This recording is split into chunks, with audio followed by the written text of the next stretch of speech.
I just really love playing. Yeah. And if you want to pay me $10,000 an hour, great. If you want to pay me $10 an hour, great.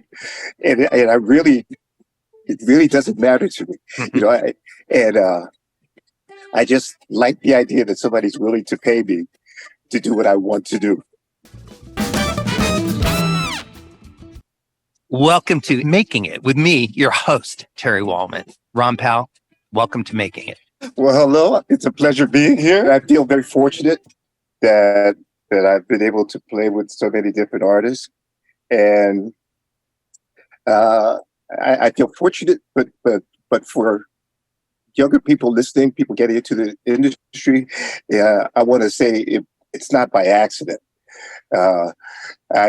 Early in my career, I devised a plan on how I was going to be successful at this. And basically what I did was I wrote out a list of who I felt I needed to play with. And then because I had a direction to go in, that's what I pursued. And so every band that I tried to play with, pretty much I've been able to do. So I feel, like I said, I feel very fortunate, but at the same time, it wasn't by accident. I didn't know that. And I think that was really smart of you to do. How old were you when you made that list? Was it when you were in college, or did you start when you were a kid just thinking about that? I got out of high school and then I started going to college here. But as soon as I got here to California is when I decided that I was going to try to pursue playing percussion. And so that's when I put the list together. And that's when I started filling in that list. And then I went to college afterwards. And I actually never finished college because I was too busy touring. Right. So before you decided to focus on being a percussionist, what was your focus? I know you studied music theory and broad, you had a broad education, but were you a drummer? Were you a guitar player? What were you doing? Well, I started off playing cornet, which is trumpet. Yeah. Yeah, back in elementary school. And I grew up in Philadelphia, and we weren't rich.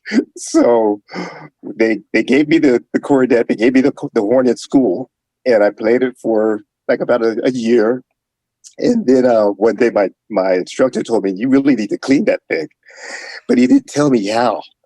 So I took it home, I took it apart, and I put it in the bathtub. And then when I put it back together, it didn't work because all the pads were wet. But at the time, I didn't realize that. So I thought I had broken it. And then I was thinking, oh man, my parents have to pay for this thing. So I went back to school, put it on the top shelf, and told the instructor, I don't think I want to play anymore. And so that ended my horn career. And then, unfortunately, in the Philadelphia public school system, they actually cut out music programs. Yeah.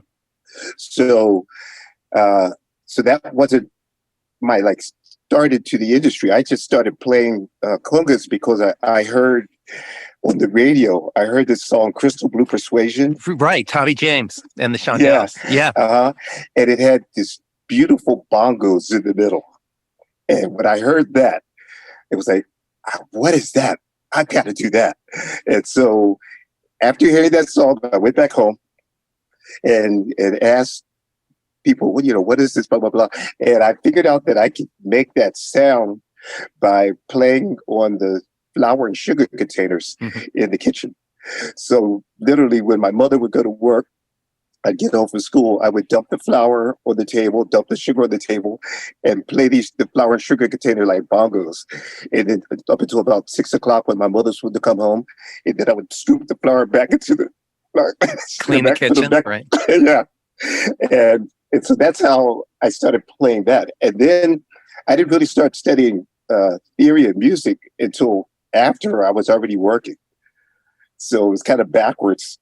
And I did that out of necessity because once I started working, I got in these situations where I realized, oh gosh, I don't know what's going on. I don't know how to read these charts. So then it's like, man, you got to get yourself together. Right. So that's what I, really went back to school and really started studying music theory. And I would imagine that your early cornet training, you had some basic reading skills from that carried over? Accurate or no? No, not at all. It was really starting all over. Yeah, it just really had nothing to do with it. Mm-hmm. And even when I started studying music later, once I moved to LA, my thought process wasn't like with the horn. It was more about melody. So when I started studying, once I came to LA, I was really just making sure that rhythmically, I knew what was happening on the music. So, and it wasn't until years later that I went back and started studying ballad percussion and melody and harmony and stuff. So I was really just concerned with timing, rhythms, making sure I was reading the charts right, stuff like that. Thanks for answering that.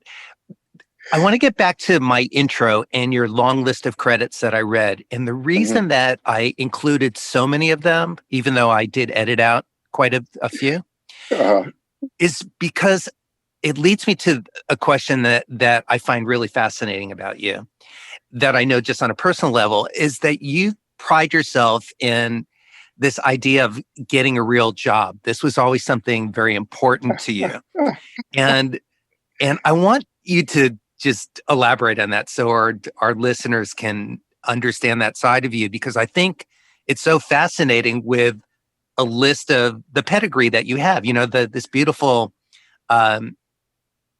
collection of life experience that you've had working with all these artists. You still have this other work ethic instilled in you. So can you just share that? Okay. Let's start with that. Okay. Well, things have changed, but the way that started was even during high school. I always just felt the need to be in control of what was happening in my life. So I would always go and get a job.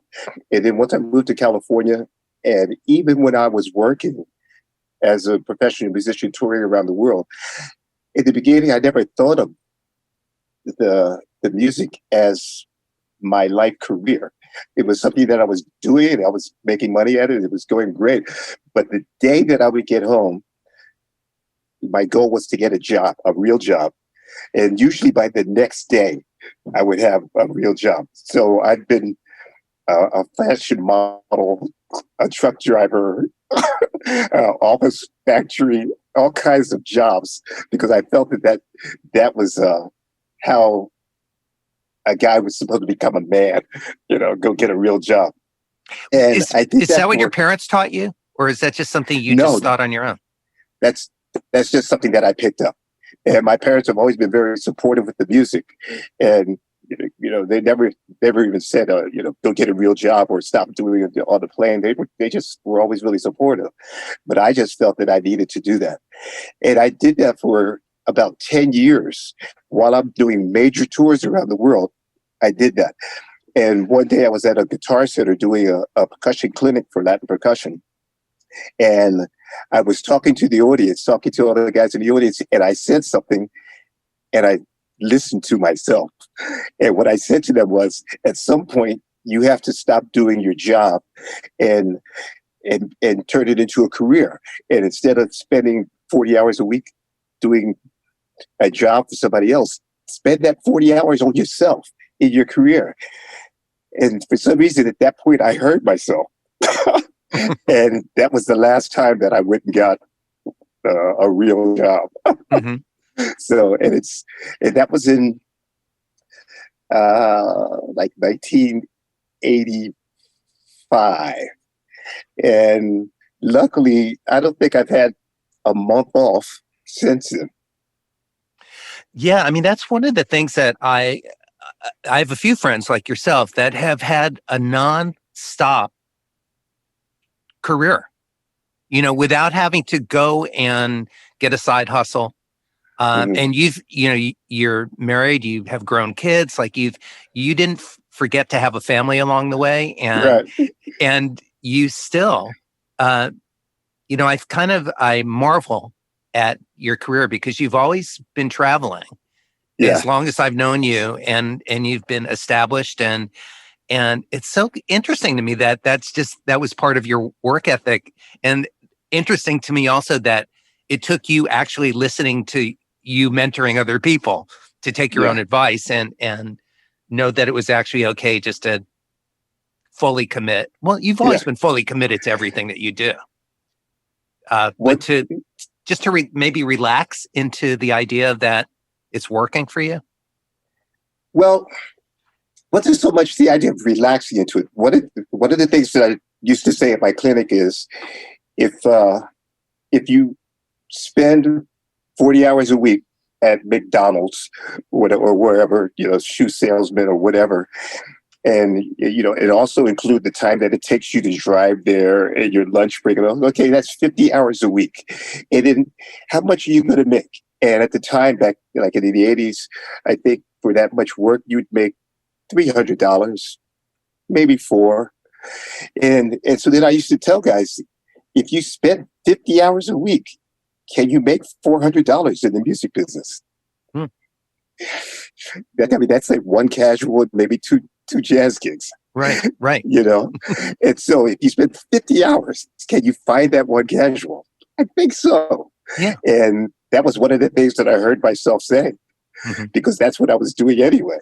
And so that's what I decided, okay, this is how much that I'm always making lists and writing out my goals. And so and you still do that, right? I still do. Yeah. And so I literally wrote out, how much do I need to make per month? And whatever the number is, okay, how can I meet that? And how many of these jobs and how many? And so I've always done things like that. So luckily it's always worked. So, but one of the other things that is in that mix is you also don't limit yourself to having set a single price for your value. Like, you don't confuse what you get paid with what your value is, which enables you to say yes to things that you want to do, things that you create on your own, and also to have a lucrative career. Yeah, I definitely don't put a number on what I have to make, and that's just like I just really love playing. Yeah. And if you want to pay me $10,000 an hour, great. If you want to pay me $10 an hour, great. And it really doesn't matter to me. I just like the idea that somebody's willing to pay me to do what I want to do. So to me, it only makes sense. I remember a time when I was doing a gig in South Pasadena, and it was myself and Lee Ritenour. And it was like a restaurant, and we were playing in the courtyard. And just the two of you? Yeah. And Lee said to me, he goes, "I can't do this anymore." I said, "What are you talking about?" And he said, "I want to be a star, and stars don't do this." And he said, "This is it. This is my last gig." And that's when he stopped doing those types of gigs. Right. And I applaud him for doing that. And he reached his goal. He became the celebrity that he wanted to be. But that's totally not me. It's a matter of fact, I enjoy the fact that I could go on tour and be in front of 100,000 people, and then the next night I could be back home playing for 10 people, which is actually even harder. Yeah, because the eye contact, they're right there, and you don't have all the lights and everything to enhance what you're doing, and so I really enjoy that, and so. Like I said, if I could be out on tour making a lot of money, and the next night I could come home and I'd be happy to go play at a club or do a casual. A lot of guys ask me, "Well, why do you still do casuals?" It's like, it's fun. Yeah. Yeah. So, yeah, I mean, one of the things, in case people don't know, and I think many do, but like every year, you've been wherever you fly in from, like Japan, or generally it's from Asia, you fly in, the day of, and we do my annual Yeah, Christmas show. Like that's you right. still make it happen. Absolutely. And that's actually something that's marked on the calendar where I've actually told people I can't work past this day, right, because I have to be here. And like even Kenny G, he's like cut a tour because of your show. well, well, thank you for that, and thanks Kenny for that as well. It's amazing I'm still in Kenny's good graces. Some things are important, Yeah. How long have we been doing that now? Since the album came out, I think that was 2012. We haven't missed a year until this year because of COVID. They're not, allowing us to play this year. Wow. Yeah. Okay. I mean, it's just, as a matter of fact, I don't even know if I told you yet, but it's officially, it's off the book. We're shutting down again. So, I'm really disappointed. It's been become like such a beautiful tradition for us, the band, and also for the audience. And I know you feel the same way. I just look so forward to celebrating the holidays with you musically and personally every year. It's just been great. We'll do it again. We will do it again. But I'm confident that we'll be back at it next year. Yeah. We will. We might have masks on, but we'll do it. We'll figure it out. You're talking about like that moment with you and Lee, playing in a duo coffee house kind of thing together. And, like you and I both have experiences because I do the same, where I'll be on TV or on tour with somebody, and then I'm going and playing, not even just in a club, but like a little anything, because musically it's interesting. Right. It's another way to make some money and get out there and be challenged. But the thing is, you and I have both had the experience of like playing like in a restaurant or doing a job and looking up and seeing ourselves on TV. Yes. Simultaneously, and everybody's like ignoring you because you're just, and they're watching the guy on TV and it's the same guy. So I've got to tell you about a situation where before I went full time into playing music, and I was still doing the real job thing. And way back in the day, there was a thing called On and Select TV, which was cable TV. This is the story I wanted you to share. Good. Oh, okay. Yeah. And so on several occasions, I would be in someone's house installing their cable TV, and I would be on TV. So one time in particular, there was a woman in there with her like 4 kids, and I just finished hooking up the whole TV, and I stepped back and I changed the channel, and Merv Griffin was on, and I was on Merv Griffin with Sergio Mendes. So I had to ask, I'm in her house. I said, "Excuse me, would you mind if I watch this show for just a minute because I'm on it?" And she started laughing like, "Yeah, right, sure you are." And I'm like, "No, look. That's me." And her kids are cracking up. They're like, "That's really you." So, and like I said, it's happened on a couple of different occasions. Yeah. So I've had some really funny and unusual situations like that happen before. Yeah. But that's something I always marveled at too with all of our friends. One night you're playing for the president of the United States, and then the next night you're in some, unloading your car in some shitty dark parking lot, right? And we're getting ready to do our $50, $100 each gig. Yeah.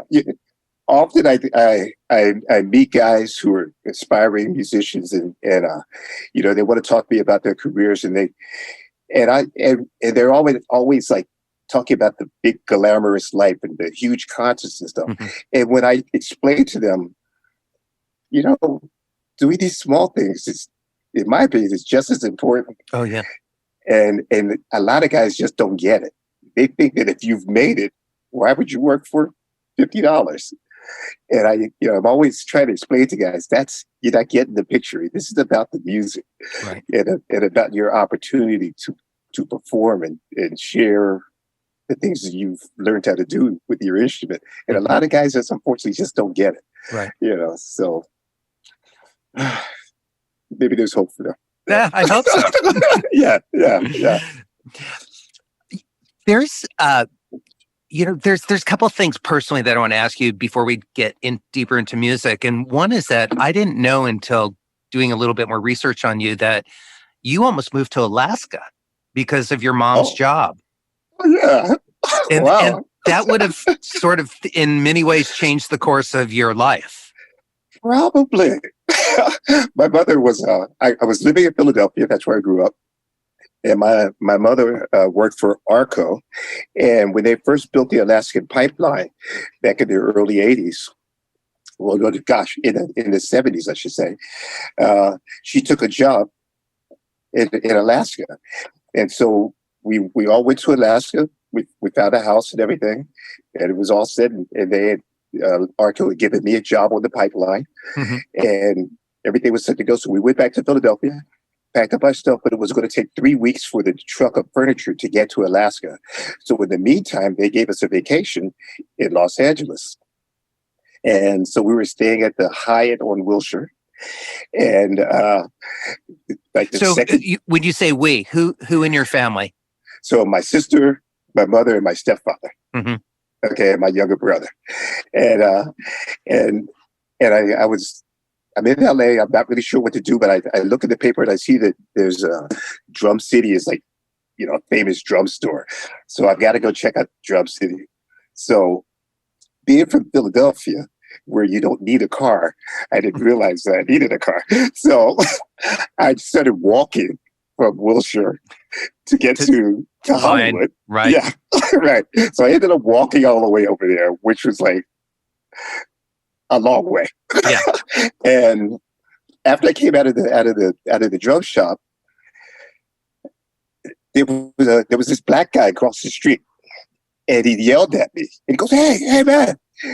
And he starts coming across the street. And so me being from Philly, I'm thinking, okay. Yeah, put him up. Yeah, we got to fight. He wants to rob me or something. Right. And he comes over, and the first thing he says is, "What are you doing with those timbali sticks, man?" He goes, I hardly ever see a black guy with timbali sticks, which totally flipped me because I had a pair of timbali sticks in my back pocket. And I go, "Well, I play." He goes, "Man, that's great. I play with the band around the corner, Musicians Union. Why don't you come with me?" So he takes me around there, and Johnny Nelson's Latin band was rehearsing, and he let me sit in, and this guy was just like so cool. And he started explaining to me, and I told him I was from Philly, and he started explaining to me about the LA scene and everything. And then I wasn't driving, so I had to get on the last bus heading back out to West Covina, where we had moved to. That guy was Manyungo. Yeah.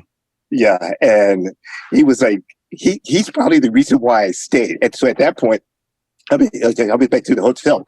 And at that point, I told my mother, "I'm staying. I'm not leaving. There's a cool music scene here. I met this guy. He's really cool." And then at the same time, my sister said, "Well, I want to stay too." So my mother said, "Well, we could transfer here instead." And that's why, yeah. And that's how I ended up in LA. So how old were you when that happened? Just got out of high school. Okay. So, yeah. So what, 15, 16, something like that. Maybe 17. But. That leads me, that first encounter with Manyungo, who we are both friends with, but you, of course, are still friends with.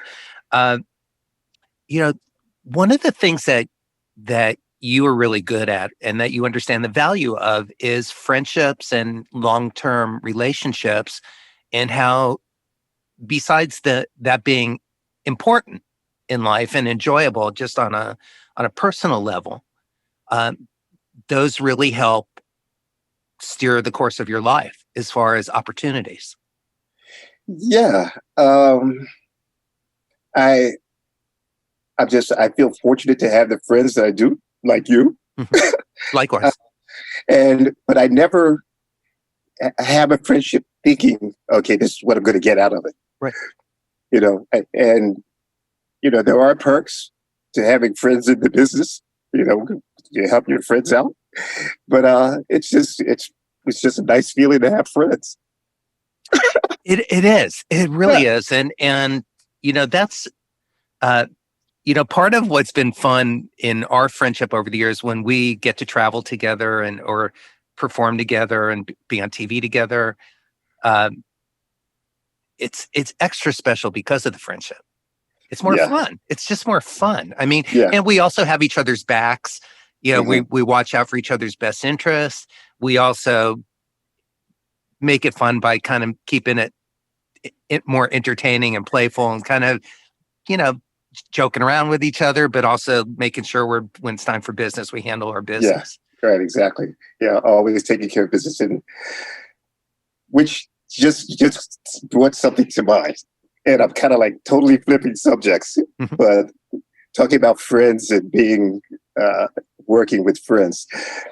This last couple of years, socially has been hard for everybody, especially the Republican Democrat thing. Yeah, right. And one of the hardest things that I have had to deal with is like dealing with friends who have different political views. So I'm curious, asking you and also asking the people who are listening, like how are you dealing with that situation? I know how I'm handling it. How are you handling it? With a lot of thought and as much compassion as I can drum up. It's a great question. Thanks for asking it. Yeah, because it's a multi-layered question. Because it's not just politics anymore. It's now about racism. It's about I mean, we can just stop with those two. You know, I mean, it's about so many things. But I can't not think about the political state of our country right now without thinking about racism and people who, and you and I've talked about this before, but let's just put it on the table right now. You know, we both have dear friends. So a lot of people we know have family members who just are very pro-Trump, and they don't think that there's any kind of a connection with that, meaning that even if it doesn't make them racist or the president racist, it encourages racism. Yeah. And that's the hardest part for me. So I think I want to hear what you have to say about that. But I would say that any opportunity that I have to speak with a friend who wants to speak honestly and not defensively about it, that's when I'll have the conversation. But there are neighbors of mine who I love that, you know, live across the street or various places. We would do anything for each other. We care about each other, respect each other. I don't really feel like it would be wise to talk about politics with them because they have Fox TV on all day, you know, and they're Christians, which kind of blows my mind as well. You know, so the thing is, and this is not about, I'll turn on Fox TV. I think it's important to be informed. I like to get my information from different sources, not just one. But the most important thing in the question that you're asking me is that I think what's really lacking in our country is people being willing to have a conversation and being curious about what the other person thinks and why they think that, and to be hopefully that they would be curious to understand your point of view. Yeah, oh boy.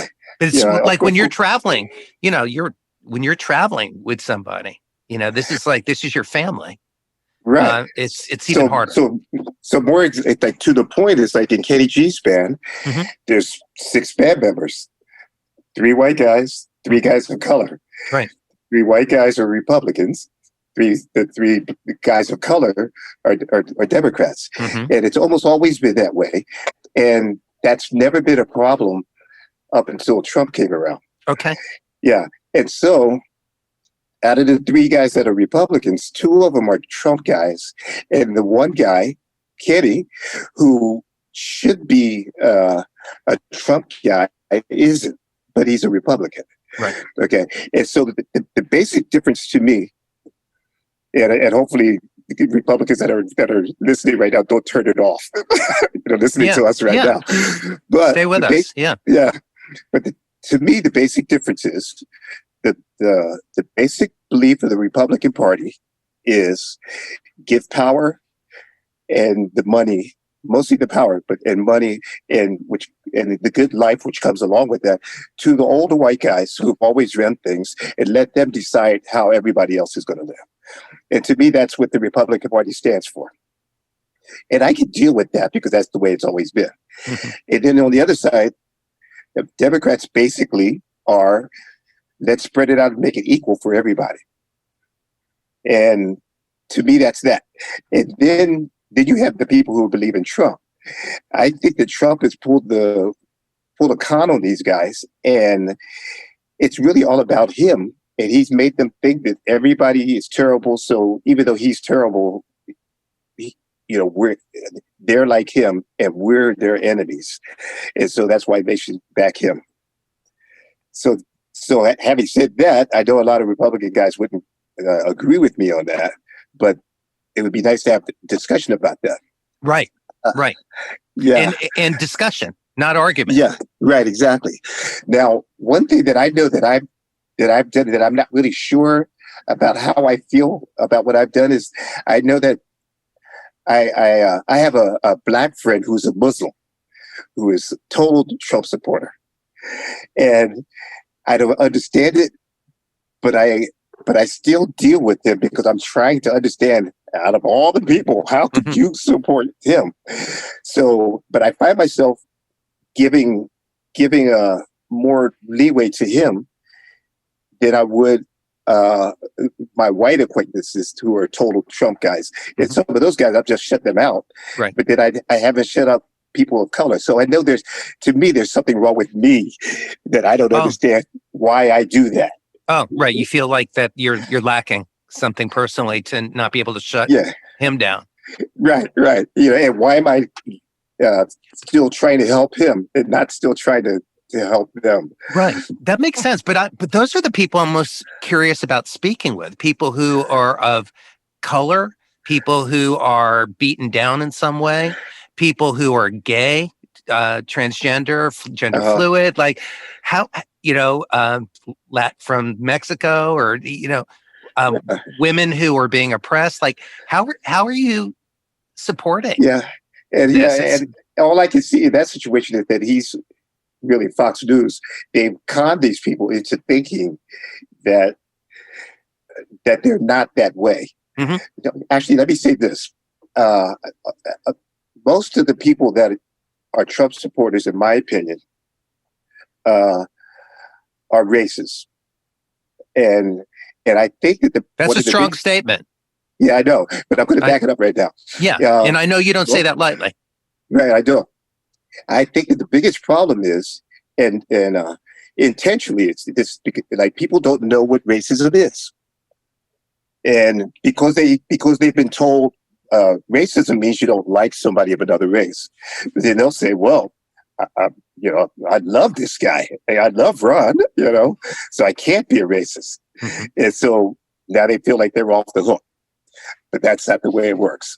So, for everybody who's listening, I want to say this is what racism is, and if you understand what I'm saying, then you can make up your mind as to whether you're a racist or not. Okay, so after giving a lot of thought, racism is an attitude in a society which puts one group of people above everybody else, and then along with the power by giving them power, and in most cases weapons, history, but guns basically, those people create laws which dehumanize, oppress, they create inequality, and that's a dehumanization, oppression, inequality, dehumanization, and just. Yeah, that's basically it. And so that's the situation that it creates. And that's what everybody's calling systemic racism, that system. Right.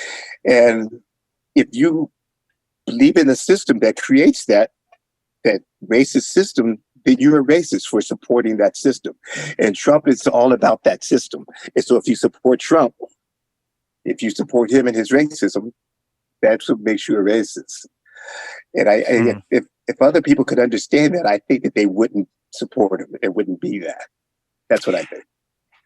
How do you reconcile still loving some of your friends who then are racist? is very difficult. Yeah, I would imagine.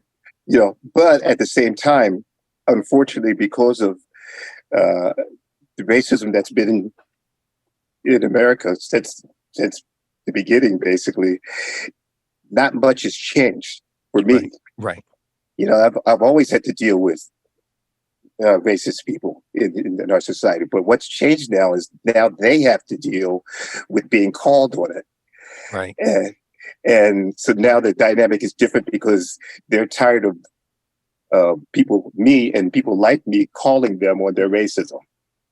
Right. And now, as a person of color and a person who has an understanding of American history and racism and how it's woven into, you're put in the probably very uncomfortable position and frustrating position of now having to wait for people to start to finally wake up and understand and realize what you've known your whole life. Yeah, but it's not, like I said, it's not uncomfortable because I've always had to do that. Right. Anyway. Right. For me, it's like same as always. I'm right. Unfortunately. Or the phrase that I've heard for so many years from my friends and family of color, I've been black my whole life. Yeah.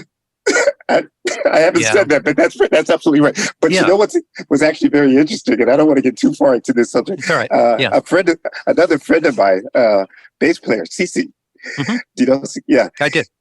Yeah, he said to me once that black people are the only people who identify themselves by a color. Oh. Which I never thought about before. Well, no, some white racists identify themselves as a color also. That's true. Yeah. Yeah. But not just regular white folks. Right. Okay. And but and he pointed out to me how it's not really a good thing. And so I'm starting to lean in that same direction of maybe there's a better name that we can have for ourselves. Yeah.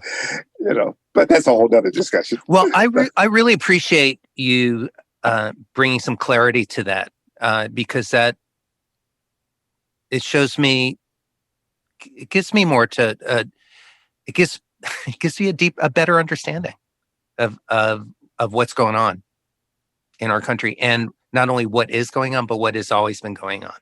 That my viewpoint is continuing to evolve and change, and some of that is due to me having friends that are generous enough to explain things with clarity like that, like you, and so thanks for that. And, and just getting not educated, re-educated, more deeply educated as to what's always been here. And I think a willingness to have a conversation like the one that we're having is, which is not as hard for you and I, because we're more on the same side of the fence. Yeah. I'm in agreement with you. I'm not denying anything that you're saying. Right. I'm not. Yeah, it would be wonderful to have the same kind of conversation with guys who are on the other side of the fence. Right. It's like back to like the situation with in Kenny G's band. Mm-hmm. I said to the band, it's like, well, we live in a racist society, and the guitar player in the band said, "What are you talking about?" Mm. And I said, "You don't understand. What are you talking about?" Right. And he really doesn't think that there's a racial problem in America. Okay. Yeah.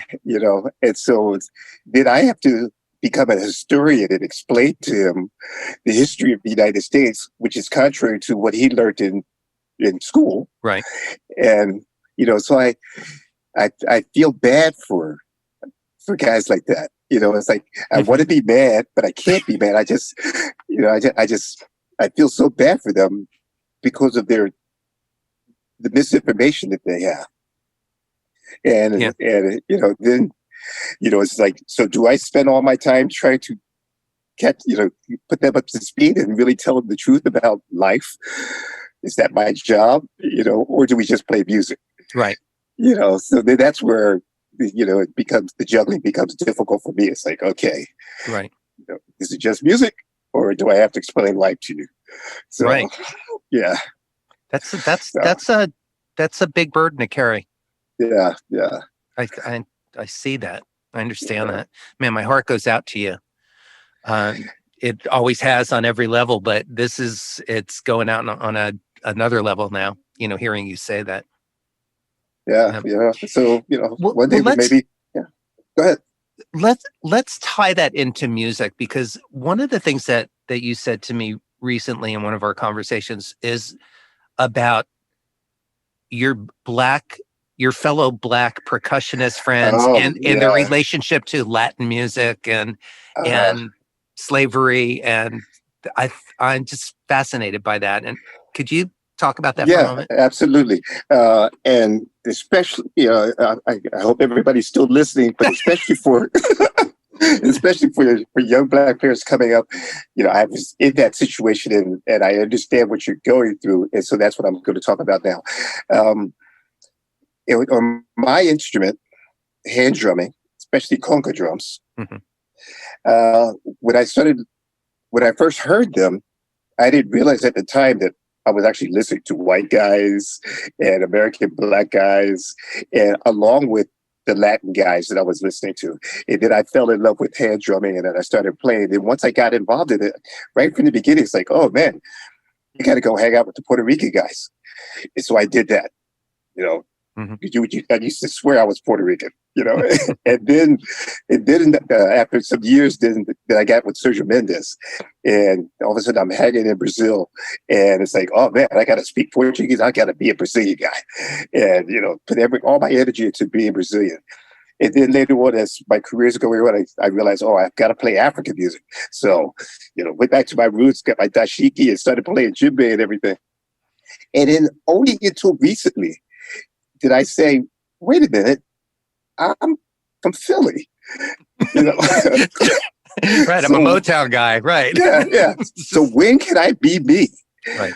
And it's like, with all the love and respect that I have for Cuban guys, because that's where the conga's from, it's like, I don't want to be Cuban because I'm not. And I don't want to be Puerto Rican because I'm not. And so I want to be me. But, I've done the homework, and I've studied your stuff, and I've studied his stuff, and I've studied his stuff. But now the question is, how do I fit into all this? So I've asked a lot of other black percussionists who are like doing jobs and working on a level, and I haven't really come up with an answer yet.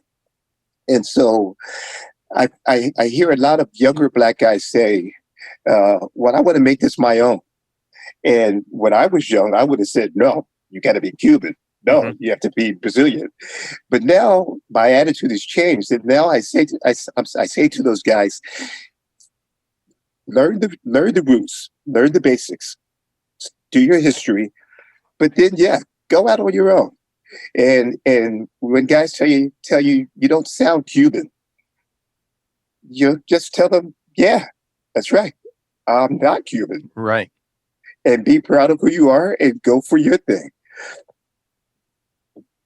Right. And you're not saying don't learn the language. And when I say the language, I mean the rhythmic fundamentals of whether it's the north side of the island in Puerto Rico or the south side, and and how that came over from Africa, and like learn your history.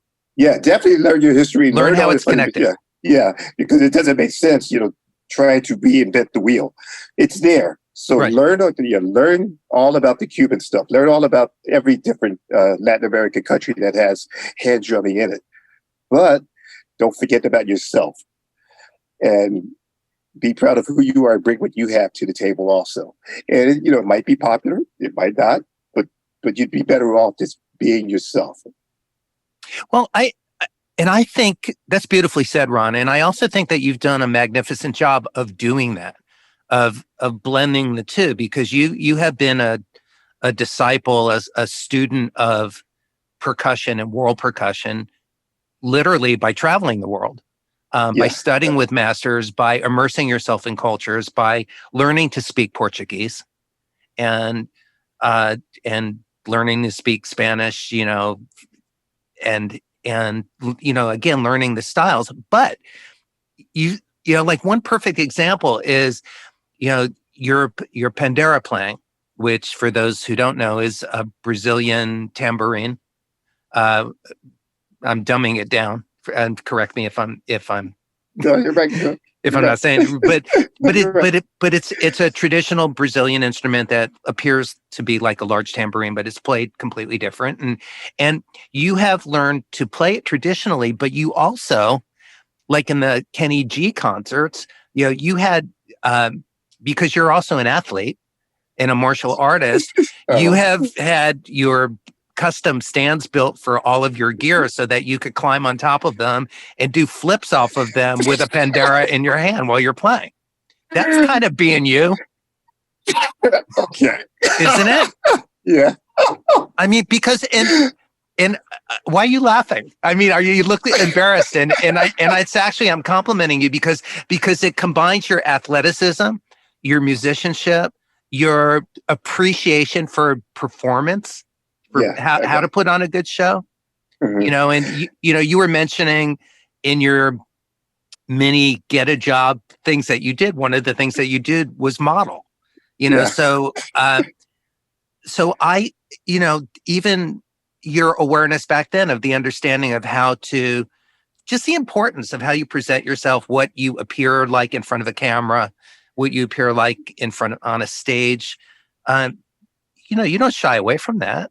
You have a good time with it. Absolutely. One thing that Sergio Mendes taught me a whole lot. I think of Sergio Mendes as my first big gig, even though I did a lot of notable gigs prior to him. But Sergio really mentored me and taught me stuff. And Sergio was the one who told me, I could be a great player and stay at home and just sit in the studio and work, and that's cool. Right. But he said the reason why I hired you was because I could see that I could mold you into the guy that I want you to be. Mm. Okay, he told me that straight up after he held auditions all over the world after Paulino da Costa left his band. Right. And Paulino da Costa was an incredible showman. And I mean, like, incredible. And Sergio said, I need that from you, but I also need, and he pointed out very specifically all the things that he wanted me to be able to do. And so I started working on those things. And there was after I'd been in his band for a year, there was a time when we were in Hong Kong and we were playing at some really fancy supper club, and the band's playing and people were in the audience and there's waiters and there's a lot of noise going on and everything, and nobody's paying attention to the band. Mm-hmm. Sergio calls me over and he goes, take as much time as you need, but get the audience or else we're not coming back on stage. And I went, huh? And the band all walked off stage. Okay. I grabbed the drummer, Alan Diaz at the time. I grabbed the drummer and said, stay with me. Mm-hmm. Not knowing what I was going to do, but he said, get the audience. So I started soloing on just whatever came to mind. And it took about 10 minutes. But then after 10 minutes, the whole audience, including the waiters and everybody, was stopping and watching me. And then he came back out and said, Rob Powell, mm-hmm. And then the concert went on and everybody was watching the concert from then. But that was the moment that I realized I've become an entertainer. I'm also a showman now. Yeah. With no apologies, because it doesn't, that doesn't diminish or compromise your musicianship. It expands it. Yeah, absolutely. I'm very proud of that. And one of the best compliments that I ever got was from Liza Minnelli. Mm. She, just one day after a show, and over the years I've met so many people, but she came backstage one day and said, "You're an entertainer's entertainer." Mm. Coming from her, Wow. So still to this day, I'm like. And you took it as a compliment, because that's absolutely. What it actually is, the highest compliment. Absolutely. So I try not to compromise any of my musical ability. I will admit that every once in a while it's like, okay, do I play this really, really clean, or do I do something flashy on the cymbals? I might do the flashy and leave that really complicated, nice rollout for the show. Yeah. But that's rare. But at least when I do it, I'm aware of it. Right. Yeah. It's a choice. Right. Yeah. And so I'm very happy with the way things have worked out for me as far as balancing musicianship and showmanship. I guess that's not a bad way of putting it. Right. Yeah. Well, those are two of the three elements of the reason that I love playing with you. The other is our friendship. I just love you, but also it's your musicianship, your ability to get inside of a song. When I send you, even when I've got a new song and you're going to be rolling in from some other country and you're not going to make the rehearsal, I never worry about you because I send you the chart, the song. Not only do you learn the song and understand like my intention with it, but you make it your own. You still take it another level. You're not copying somebody else's part unless you understand that there was a particular reason for that shaker or triangle part, but you still make it your own. And then, your performance aspect, you're fun to share a stage with. It's really, and people enjoy it. It's so, I think those things work in your favor, and clearly they do, because, one of the things that I think is really admirable and impressive is that you've spent over 30 years simultaneously playing in two major bands. With Kenny G and with Diana Ross. Mm-hmm. The fact that you have been able to, you were talking about balance, and balancing the musicality with the performance aspect of it as an entertainer. But you also have managed to balance family. You've managed to balance staying physically in remarkable shape, even with a shoulder injury that you had a couple of years ago. I know that was rough, but you recovered. And that's, I think that's your discipline and your martial arts focus and point of view and discipline, essentially, or practice is a better word for it. But you have also managed to work for two stars and be in their band full time and somehow make that work. And bravo, man, to you to be able to do that. I'm astonished every time that I'm able to pull it off.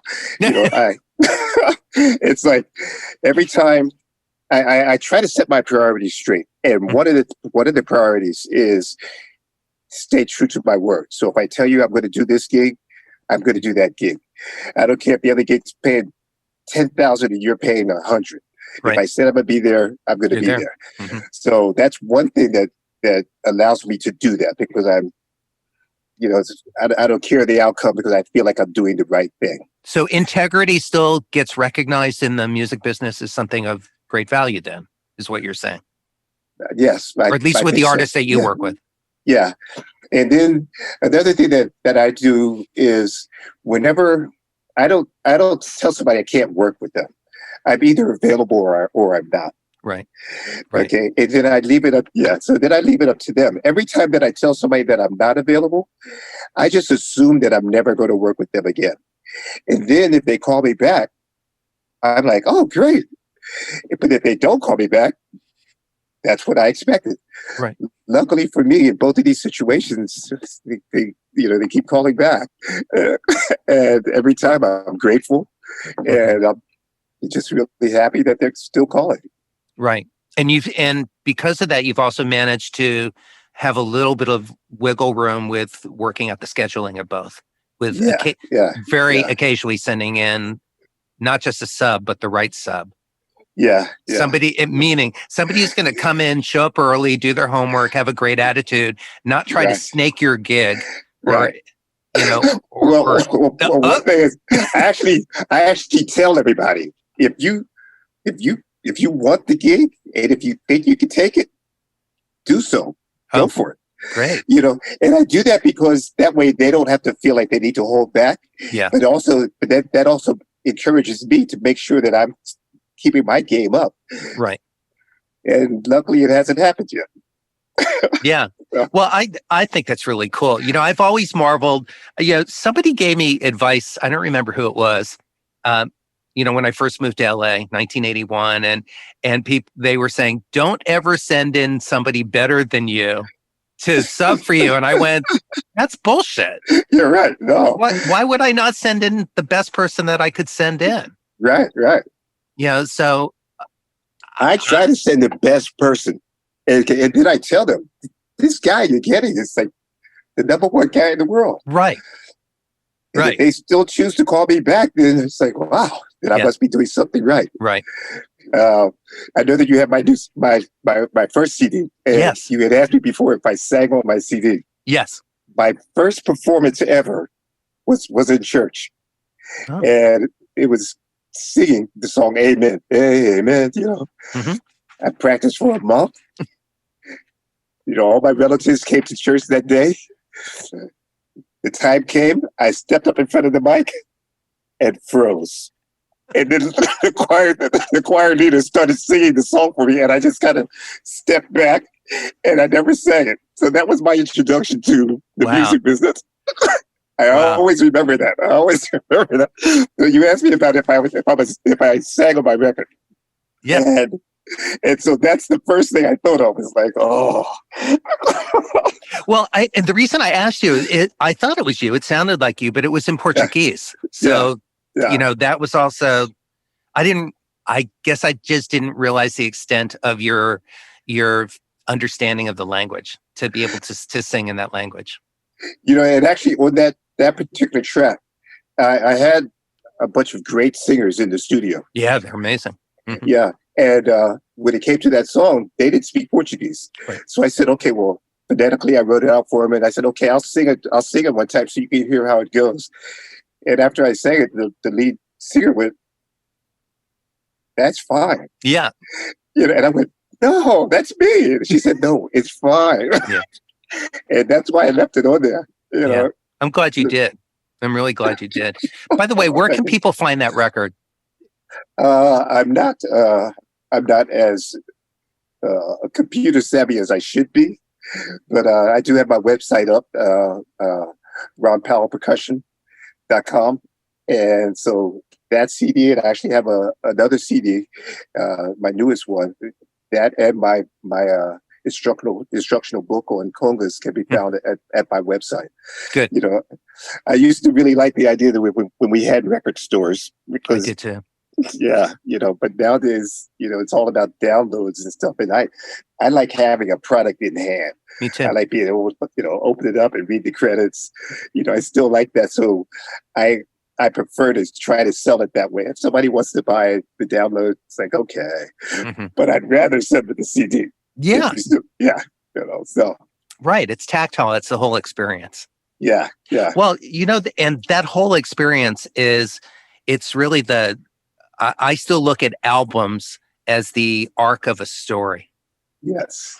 Yes. And so to physically have something, whether it's vinyl or a CD or, even if it's a download, I just always, I love singles. I release singles as well, mm-hmm.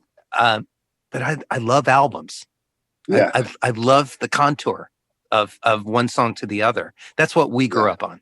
Yeah, exactly. So, and I encourage everybody to go to your website. We're going to list the website again in case you didn't write it down.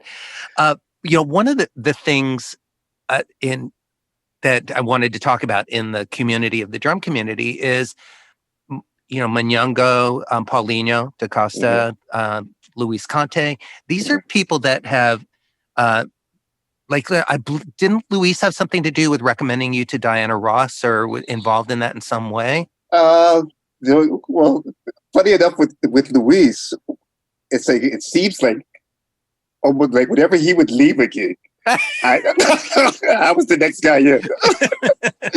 So one of my favorite all-time bands was Tiny Maria. Right. Yeah, and so when he left Tiny Maria, Joe Heredia was playing drums at the time, and so Joey actually said, "Hey, you should get Rob Powell," and so that's how I got in that band. And then Luis was playing with Diana Ross, and then when he went to Madonna, mm-hmm. I think it was John Pena said, "Hey, you should get Rob Powell." Right. And then when Luis left Madonna, I did the gig. So it's just like I found myself following him. So Well, it makes me think of two things. One is I really appreciate, it speaks to what we were talking about. I appreciate that in our community that people, uh, kind of bring people along. They reach out and bring their percussionists, do that with other percussionists or Yeah. bass players, drummers.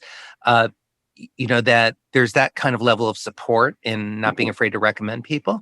The other thing it makes me think about is I need to find a guitar player to stand in line behind that so that I can get all of their beautiful tours, when they're done with them. Yeah.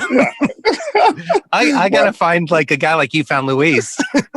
Right. And one thing that I actually tell a lot of my students, I have some students that just come to me because they are trying to understand the business of how to work. Right. And one of the things I tell them is like, okay, well, if you're a shoe salesman, you go to the shoe store if you're looking for a job. Right. So if you're a musician and you're looking for a job, go to where there's music, but also know who's working. And I tell guys, like, that I'm working and that I work with Kenny and I work with Diana. And so if I'm out on a tour with Kenny, that means nobody's working with Diana. Right. So call Diana. Right. And so I tell that to my guys. Mm-hmm. I mean, it only makes sense. And here's another suggestion for those listening, because a big part of the mission statement of our show is about the mentoring aspect, and it's kind of the mission statement of both of our lives. And most of the people, I would say, all of the guests who are on the show have some understanding of the importance of sharing information and doing that. And when I was told that I was going to be next in line on Diana Ross's band, when Kevin Shokan, was going to be missing a couple dates and had asked me to sub to see if I was available, I said, absolutely, send me the book. And he goes, well, it didn't happen yet. Like there's not any dates. I just wanted to see if you'd be open to doing it. I said, I'm absolutely open to doing it. And I'm absolutely open and interested in learning the book. Whether it happens or not, get me the music or send me the CDs, even if there's no charts. Like, let me know, because the worst that happens is I've learned some cool rhythm guitar parts. Right. Yeah. Exactly. On some hit songs that I love. So, I think, and I still haven't subbed in the band. It hasn't happened yet, but if and when it does, I'm a step up. Yeah. Because I've already dug in. Mm-hmm. Yeah, I'm the same way. It's like if I hear of a possibility, I do all my homework that I possibly can. And then when the situation happens, I'm prepared. Right. So.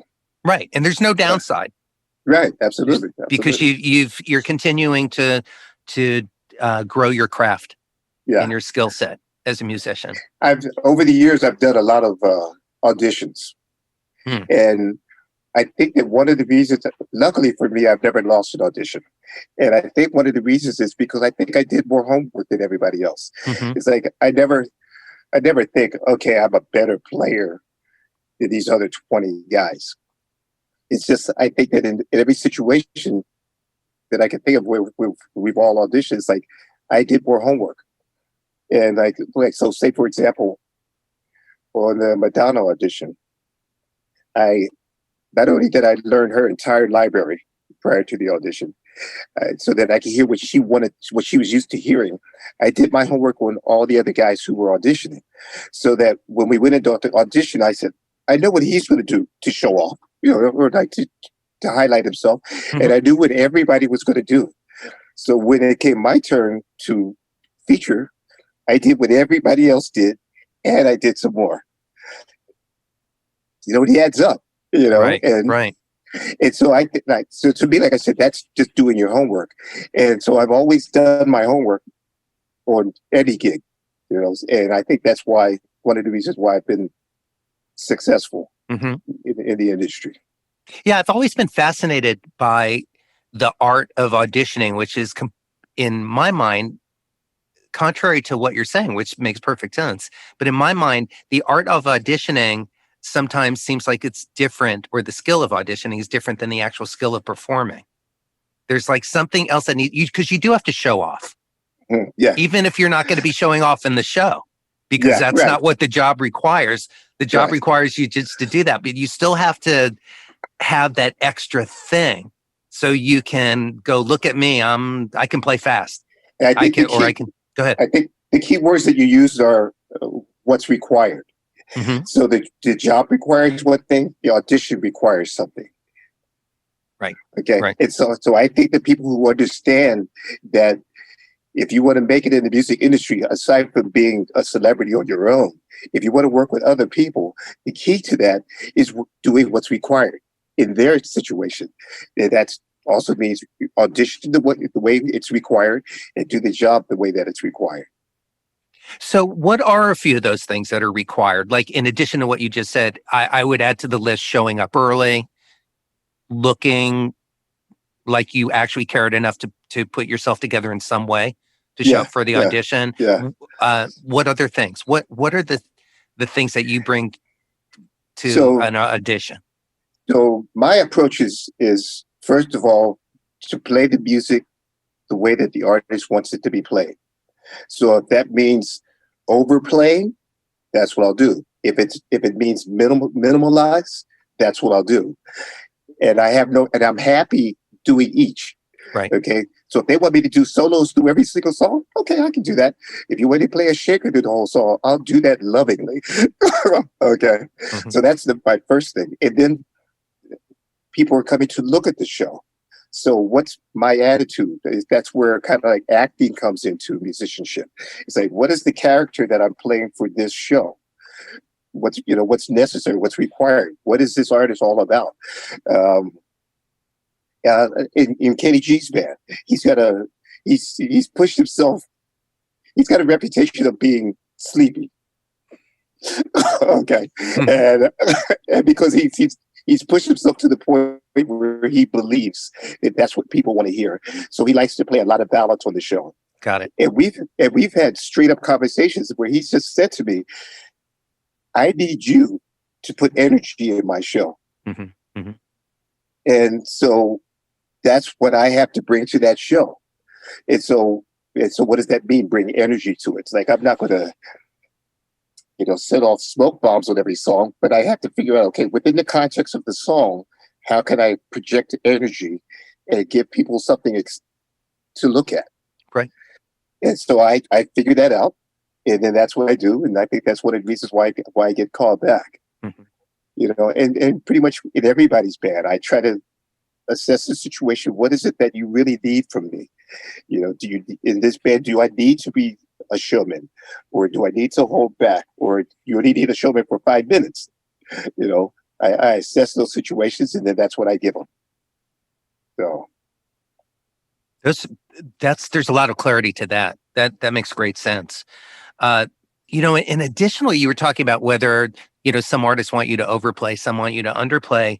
There's also stylistically, like some artists will want you to play on top of the beat. Mm-hmm. Yeah. Some artists will want you to put it right down the middle and kind of hold it down, while other people in the band are adding the rushing aspect of it to give it the excitement. But your job is not to go with that, but it's to just hold the middle. Right. Yeah, absolutely. Even in when I played in Kepmo's band, he talked to me a lot about playing on the back of the backside of the beat. Right. Okay. Like it didn't mean dragging. Right. Right. Our pocket was deep, but he liked the idea of us just kind of like bringing it slightly on the backside of that and staying consistent. And I'd love those kind of conversations. Yeah. I had one person explain it to me one way, which I've always held on to. They said, imagine the beat one as the word one, O-N-E. Mm-hmm. You can either play on the end, or you can play on the O, which you're slightly behind it, or play on the E. Wow. So all within that one, you have 3 different places to play. Wow. Okay. So that's one thing that I live by. And usually, luckily for me, my job is to enhance what the drummer's doing. Right. So as long as the drummer also has that understanding, they can work really well together. Because even if they want me to play ahead, if he stays on the end, I can play on the E. Right. Right. Yeah. So as long as the drummer and I have that understanding. So sometimes it's funny when I work with new drummers, because I'm really trying to get in their head. I stare at them. I'm like, and some guys are like, "Why are you looking at me?" It's like, right, what I do? Right. It's like, okay, it's not that I like you or anything. You're nice, Right. I'm just trying to understand you. I'm trying to understand your body language. Right. I'm trying to understand how you play so that I can compliment you properly. Right. So that's something that every band I'm in, I'm totally aware of that. Well, you just made a little joke about it being misunderstood. You've given somebody the eye in the band, but that leads me to something else I've been wanting to ask you, which is you're kind of the king of road stories. And, yeah. And there's one story that comes to mind in Paris. Oh, okay. All right. I won't go into too much detail. I just want to hear a couple short. Yeah, there's like 2 or 3 stories I want to hear. Okay, very brief. Yeah. I was living in Paris with the band, and a couple of musicians and we were living in the same apartment building. We were there for like a month and a half, and we met this guy who told us how, this is back before cell phones, that story. Mm-hmm. And so he told us how to rig the telephone so that you could call around the world for free. So we finished the concert, and then one night we go, let's go call the girls. So yeah, let's do that thing that Poncho told us about. So we got the screwdriver, the tape, the wire, and we were living in the Moulin Rouge district. Mm-hmm. And for people who know Paris, in that district, at the end of the street there's a park where all the transvestites hang out to work at night. So we're scouring the area looking for an old telephone booth that we could rig. And the only one that we could find was at the park. So we're in the telephone booth. We got the phone taken all apart, and we're like wiring it up so that we could call the world for free. And I look outside of the phone booth, and there's a police car coming. So I jump out and I say, "Man, take all the wires out." So I jump out of the phone booth, I close the door behind me, and I'm standing there, and the cops pulled up. And they come over in the first and say, "Well, what are you doing?" And my first response was, "You can't touch me, I'm American." So they grab me and throw me on the ground. Wrong. They open the door, and my friend is standing there like this, like with the wires and everything coming out of the phone. So they're like looking, it's like, what is going on? So they arrest us. And they take us to the police station. And this is like 1:00 in the morning, at night. And the first thing that happened is they made us strip down, put all my stuff on the table. And my friend is like sweating bullets. And I'm like, "Bro, it's cool. I've been arrested before. It's no big, no big deal." He's like, "No, look." And he had a hash pipe and some hash. So I was like, oh boy. But then luckily the sergeant, the French sergeant came in and he picked up the pipe, he picked up the hash, picked up some other stuff. Okay, get dressed. Didn't say anything about it. So then we get dressed, and then they take us down the Champs-Élysées to the main police station. And they assigned one detective to me and another detective to my friend. I'm not gonna say his name just in case he doesn't. That's right. Yeah. So they asked me, "Well, what were you doing?" I said, "Well, I was trying to make a phone call." And they said, "Well, why were all the wires and stuff out of the phone?" I said, "Well, a friend of mine told me that that's how you make phone calls in France." And and the first thing they said was like, "You can't be that stupid." And I went, "Yes, I can." But they're like laughing, and they're speaking to me in English. And then saying stuff in French, and I don't get what they're laughing about. And now my friend, for some reason, he told them that he only spoke Spanish. Okay. And so they're speaking to him in Spanish, they're speaking to me in English. And then finally one of the detectives goes, "Okay, look, we're finished, we're through playing games. Just tell us which one of you is the trick." The trick? You guys are I'm like, "No!" And it just so happens that my friend, it was like a really good looking guy.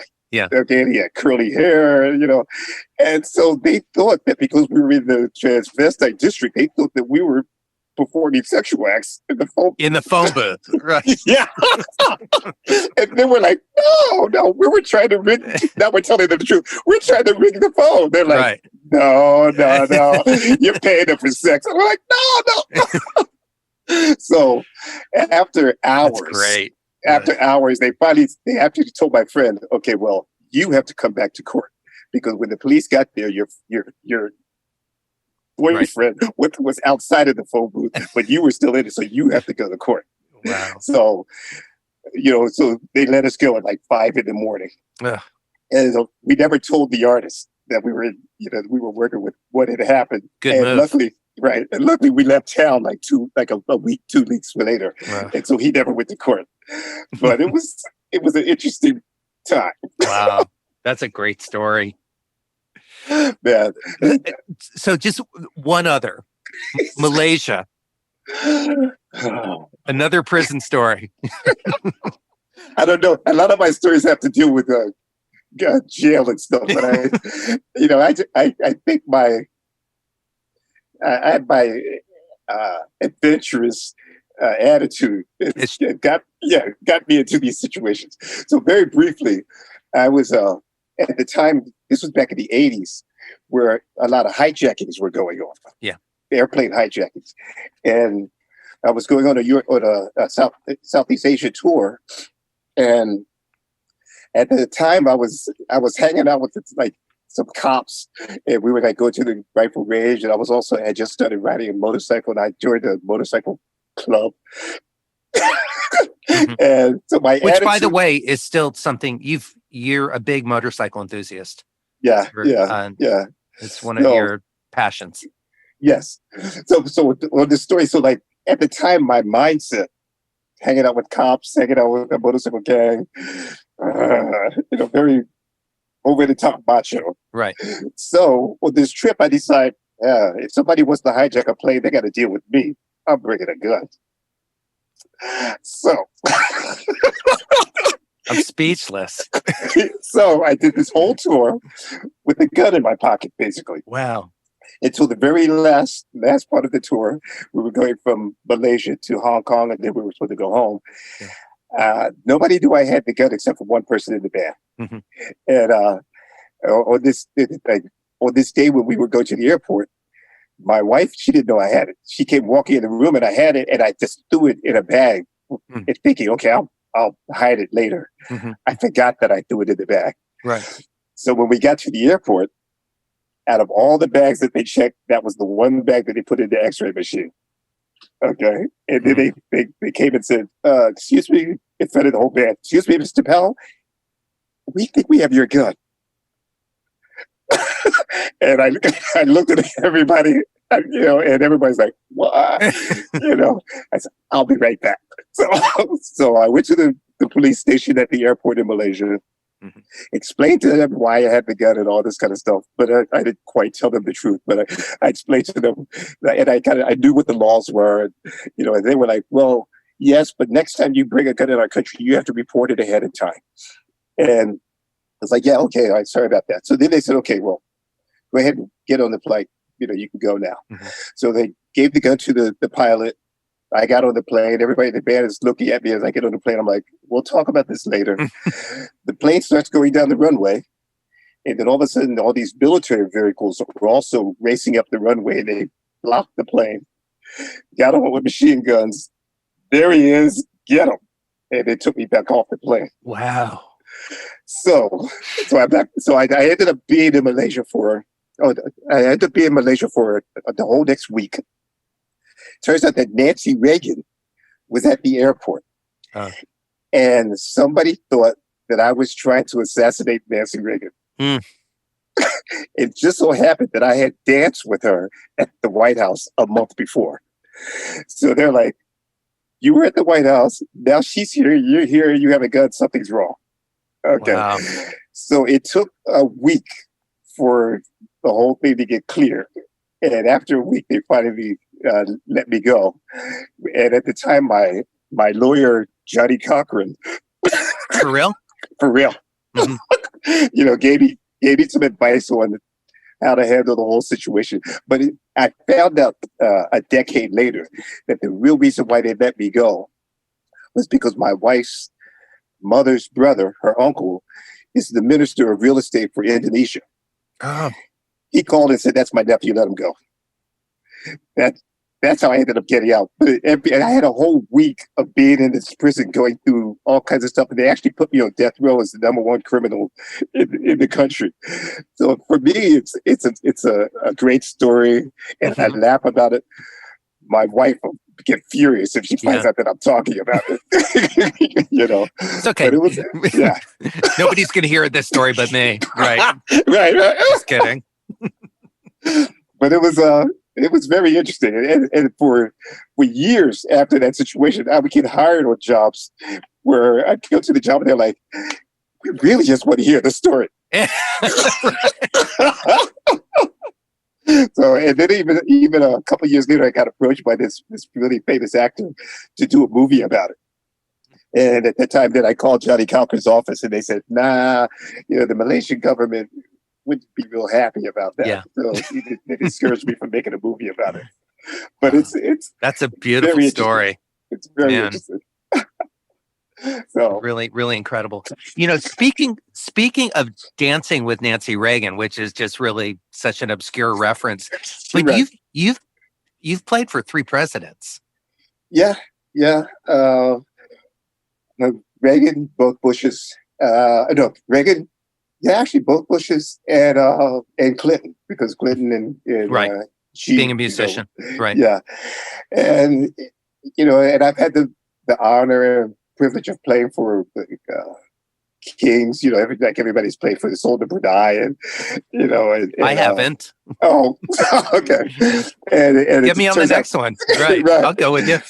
And back in the day, the Shah of Iran, his favorite band was Sergio Mendes, and so and his favorite instrument were congas. So I ended up giving him a conga lesson. So I've done a lot of those cool kind of gigs, and because I've been touring for so long, I've been in so many unusual situations. I was playing at a bull ring once in Mexico with 105,000 people. And they started shouting my name after the solos. Pretty incredible experiences like that. It's great. Like I said, even after doing that, playing somewhere like at the Baked Potato, right? I get nervous. Oh, who's going to be here? Luis going to be in the audience. So, I know people forget. People big forget gigs or small gigs. They're all gigs. They're all they're all important. Yeah, I was going to ask you just about any memorable, like really standout performances. The Bull Ring's a great example of that. It's not, but go ahead. Yeah, for me, the gig that stands out the most in my mind is like one of my lists that I made of bands that I was going to play with. Santana was at the top of the list for years. It's like, you play with Santana, you've made it. Right. I finally got the call. And I go and I do the gig, and afterwards I talk to him and I talk to the management, and they tell me, okay, well, you think about it. We'll talk in the morning and we'll discuss numbers and all that kind of stuff. And right after that, I went to a Denny's with my wife, and I'm sitting at Denny's, and she's looking at me. She's like, "What's the matter?" Because I was like totally bummed out, totally depressed. She's like, "You just played with your heroes. Why are you this? I expected you to be like overjoyed." Yeah. And then I said to her, "They were making mistakes." And then she said, "Well, they're human." And then I really had to think about it. And then I said, "I don't want them to be human. These are my heroes. And if that's the pinnacle of the music business, and if I'm already there, I know I'm not where I think the pinnacle is. Right. So I don't want them to be human." So the next morning, when I talked to the management, I told them I can't do the tour. And I realized that it was more important for me to have heroes than for me to work with them. So for me, that's amazing. Yeah, that really went deep in my heart, deep in my soul. And you don't. About that. It sounds like you don't regret that decision. No, not at all. Because that remains the correct decision. Yeah. Oh, absolutely. Because they're still my heroes. Right. And so I still have something to look up to. And one thing that's happened over the years from hanging out with so many great musicians and having so many friends who have become millionaires and stuff is like, I realized that having a goal is very important because once you've attained everything that you want, then what's next?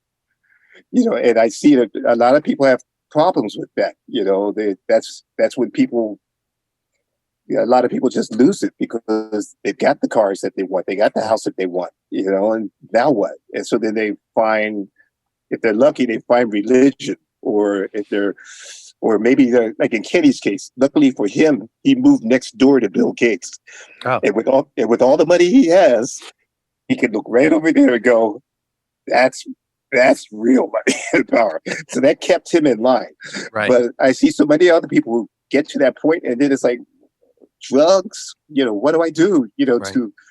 So for me, I realized that having a goal is something that's very important. What goals do you continue to have? I want to say something. I'm not sure that's one of the reasons why I'm talking to you. It's like I think everybody wants their life story told. Hopefully it's meaningful. And so I'm still trying to be meaningful, and I'm hoping that musically I say something that's lasting when it's all done. Hopefully, like I think I like to go to my record collection and pull up this record and go, man, this guy back in the 50s. I just kind of want somebody to do that with me 20 years from now. Man, that guy, check this out. Right. So hopefully I can leave some kind of lasting musical statement, something that other people enjoy. I see that happen every time you and I play together. I experience that, and I look out in the audience and I see them experiencing that from your contribution. Thank you. I'm gonna keep working at it too. Yeah, so, you and me both. Yeah, absolutely. Before I get to my closing questions, Ron, just a few more short questions. What inspires you in art and also in life? Yeah, it's very cliche, but everything inspires me. I really do get up in the morning and look outside and look at this sky. Of course, my family and my kids do, but I get inspired by so many little things and big things. So I really feel like everything is inspiration. How I take it in, and then how I put it back out is going to be different. But then to me, that's the beauty of taking, that's the cycle. It's like I get inspired, and how am I going to express that? It comes out in different ways. So. Can you talk briefly about your commitment to being physically healthy? I don't know why I think it's important, but I do. I do as well. Yeah. So, I'm a marathon runner. I do martial arts. I like to work out every day. I think a strong body also contributes to having a strong mind. I just feel like it's necessary. And so I just make it happen. I'm not perfect, so I slip sometimes, but I'm always getting back on it. So how are you managing to stay physically in shape during COVID? I got into bike riding a lot recently. And so I'm just trying to find things that I could do where I'm not in contact with a lot of people. I stopped going to the gym, but I have like all the gear here at my house. Like I said, I go bike riding, running, my dog gets mad at me because I run him too far. Yeah. So yeah. That's a first in the history of dogs. So to me, the beauty of running is all you have to do is open the front door and go, and the whole world is out there for you. So it's working out is easy for me. It's there, it's available, it's easy to do.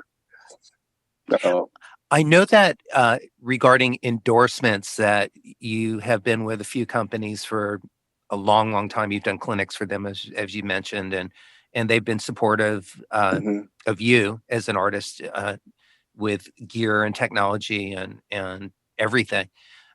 What's your philosophy about endorsements? I I play the instruments that I honestly believe are the instruments that can best represent what I'm feeling. Mhm. And I'm really not luckily for me, I'm not interested in how much money I can get out of it. Mhm. You know, I really just play the instruments that help me express myself. And I'm fortunate that I'm in that position. For younger people who want endorsements, the main thing that I would say to them is keep in mind that the company, it's a business, and there's a reason why certain people get endorsements, and the reason is basically to help them sell instruments. And so when you try to go for an endorsement, you have to think about it not only from your perspective of, oh, I want stuff for free, but why should they give it to you? And luckily for me, since the 70s, I've been in high profile situations. So it's a great advertisement for them to have me play their stuff. So my reason for playing is to have an endorsement because I'm playing on the best gear. Their reason is because I'm a big commercial for them. So just keep it black and white what it is, and both sides could be happy that way. Right. It becomes mutually beneficial. Yeah. Yep. What lessons about art and life have you learned along your journey? And also, how has your perspective changed as you've gotten older? And I'm asking that as we're both the same age. Okay. So there's nothing about you being old. But we've both been, we have a lot of experience. Yeah, we do. We do. You know, and I'm very proud of the fact that I'm still here and still doing it. What have I learned? Like everything I've learned is from this. So that's actually a hard question to answer because it all relates. My whole life relates to drums and music. So everything I know is because of this stuff. And has anything changed in your perspective as you've gotten older?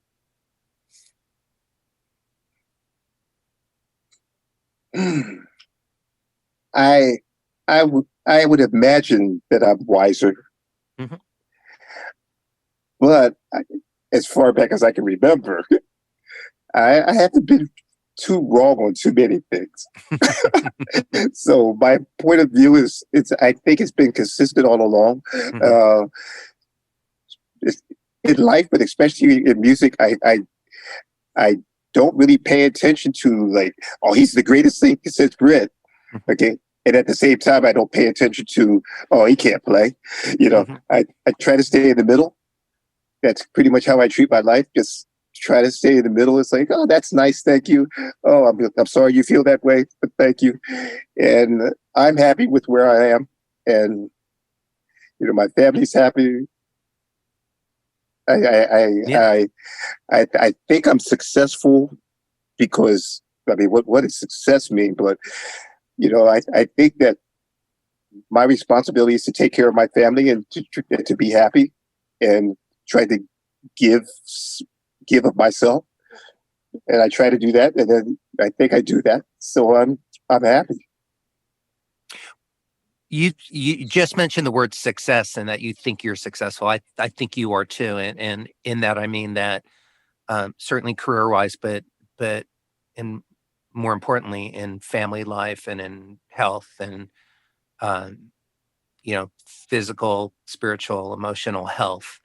You've managed to do a beautiful job at balancing all of those things. I have no idea how, because you've been traveling your whole life, but you still, you have been doing that. So that leads to one of my closing questions, which is, since this show is called Making It, what does making it mean to you, both personally and professionally?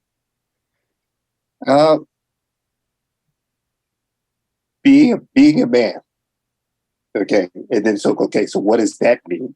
And foremost, I think being a man means knowing who you are and being responsible.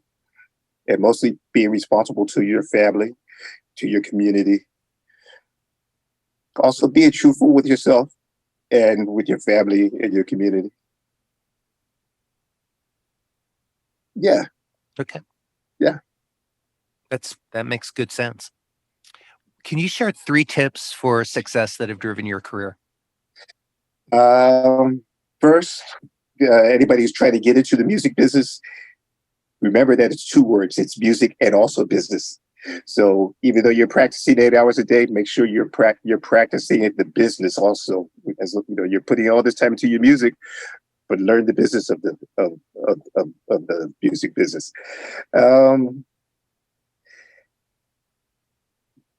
Set goals and strive for those goals. You may steer off and end up somewhere else, but at least if you have something in mind where you're trying to get to, it's going to be easier to get there if you know where you're going.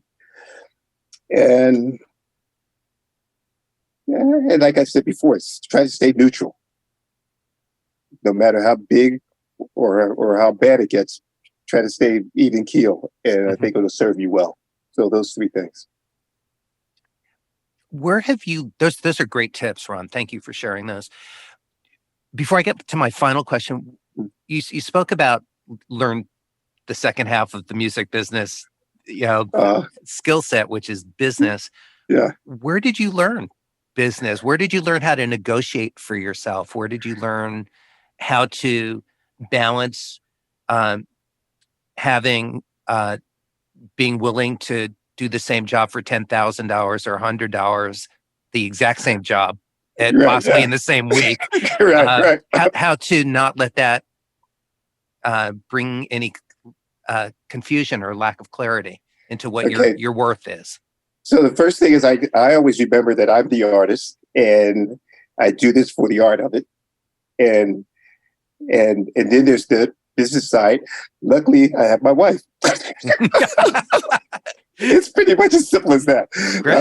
Since the beginning, even though I was working when we first met, like our early dating used to be her coming to my house and watching me practice for 4 hours. That was our date.